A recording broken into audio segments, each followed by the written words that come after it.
Hi guys, today we have with us interview skills lecture, and sir, we are inviting you to come to the other side of the table, talk with us, sit with us and give us ideas about how to crack the interview, this and that. First thing first is what corporates are looking for today. Thank you for asking this very valuable question. I think my answer will give a clarity to the students who are applying or aspiring to become a management professional. As per the Organization Economic Development and Cooperation Report published in 2023, the two most desired projected skills are the entrepreneurial skill and the financial skills. So these are two areas where a student should look forward when they're preparing themselves for or they're aspiring to become a management professional. Correct. So now the moment you say entrepreneurship, so when it comes to the interview, if I've done something in the background, if I have my own company, or if I've done even a very small thing, like even I've taken coaching classes or tuitions I've taught, do these matter? Do they come handy for me? See, anything, any work experience, whether it's a big or small, definitely adds value to your learning, because when you actually do it, so that's what we talk about at I feel also, that the learning here is very, very experiential. We spend a lot of time in doing things rather than, looking into the context from the bookish point of view. So here you will have different activities, and that's exactly, sir, we look forward when the candidates apply and when we interview the candidates or when we screen the candidate for, taking admission into the I feel. Everything which you have done in the past has added some value to your credentials or to your candidature, and to us that is valuable. So whether it's a big or small, you work for 10 days, 5 days, or you work for an year, it is a valuable thing. Correct. Sir, I have what I normally recommend to a lot of students, that those that take the gap year especially or don't have any work experience, and if they have any kind of a hobby like how to make chocolates, they know how to make candles, they bake cakes and this thing. So I want them to start their own company. First listen to me, then you say whether it's a good thing or a bad thing. Yeah. So if they are doing any kind of thing and if they can start their own company, they just have to have a stamp paper. They can start a proprietorship company immediately, the proprietary firm. So I do recommend them, because then see, I can't beat the guy who have a good work experience, but these kind of things can help me stand out. Okay, I've done cake because I'm making cakes informally, but now the moment I have that certificate with me, I can formally say that yes, I've been working on this thing. That will come as a part of my entrepreneurship. Cake kal ko bike na bike baat ki baat, at least I tried. So when I'm coming to you with this kind of experience, of course this is a fake experience, but I'm trying to cover it up by showcasing this thing. So A, will you recommend doing these kind of things? B, will it have any impact on my resume or my impression on you in the interview?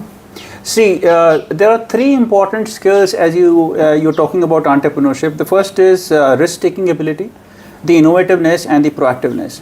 So if you talked about that you started a business by taking a gap of making or baking a cake, that shows that you are proactive, right?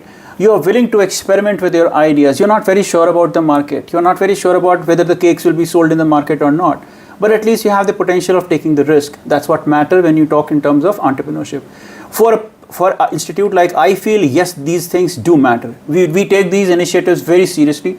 As a matter of fact, you will find that some of the initiatives taken by the students in the campus itself, like we have one in the cafeteria, we have a small setup which says Chai Par Charcha. That's a small setup which is created by the students itself, where the students are selling tea and where they discuss about the political and the financial and the economical issues. So that's how we encourage always with them.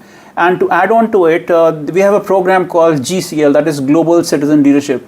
It's an international recognized program by CCL company, and that every student has to go through it. And that program is purely taking about you from your comfort zone, exploiting the opportunities and doing things like that. Correct. So these kind of things will help you. So yes. if you're especially taking the gap year, so those are working or those in college, you don't need to have any kind of workings because you are working. But those who have taken the gap year, of course, will tell the truth that I've taken the gap year to prepare for my exams. But rather than sitting at home, I started this own company. This was not to earn, this was more to learn. Yeah, true. So then it will work. It will work. So it might not give you the extra marks for the marks which normally people get for the experience, but this will give you the brownie points in the interview. Right. Like at least sir सामने आकर तो impress हो जाएंगे sir कि थोड़ा बहुत कि चल कुछ तो किया. Can I add something that if you have taken a gap, right? then you need to have a solid reason for justifying that why the gap was. That matters. Simply saying that I took a gap because for some funny reason will not add any value, right? As you rightly said, I have taken a gap and I have a reason to justify it. I was preparing for the exam, I did this, I appeared for so many exams, these were my scores. That equally justifies. So we look forward for, if there is a gap, then what were you exactly doing that period of time? If you are doing something valuable which adds to your credentials or to your candidature, makes sense to us. Correct. So my last question is, a lot of students, they don't join the MBA program, or they're apprehensive ki whether I don't have the right skill set, or even though the college has selected them, but they still feel bad. They still feel uncomfortable. So what kind of activity the college is doing for them so that they feel like, yes, I can be at par with the other people as well? Right. See, that's an interesting question, because most of the students are, when they come, they are coming from a different background and they're carrying a different legacy with them. So when they come to the institute, it is very essential for all of us to bring them to a platform where they know what is the importance of soft skill, how they communicate, and how they can clearly express themselves. I like to add one thing, that most of the students feel that communication is a language problem, but we feel that communication is not a language problem. Communication is basically a problem of two things: how clearly you think and how clearly you express. So that is composure of thoughts and clarity of expression.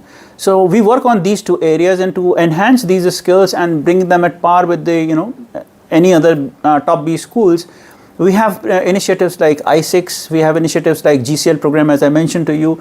We have personality development and grooming sessions over here. These are an integral part of the program. That's not that flimsily, like we picked up 1 month or 2 months. It runs across the 2 years program, where a student is exposed at a different level, where they interact a lot of so in a nutshell, I can say that this, I feel, is driven by the student itself, right? So they themselves become responsible.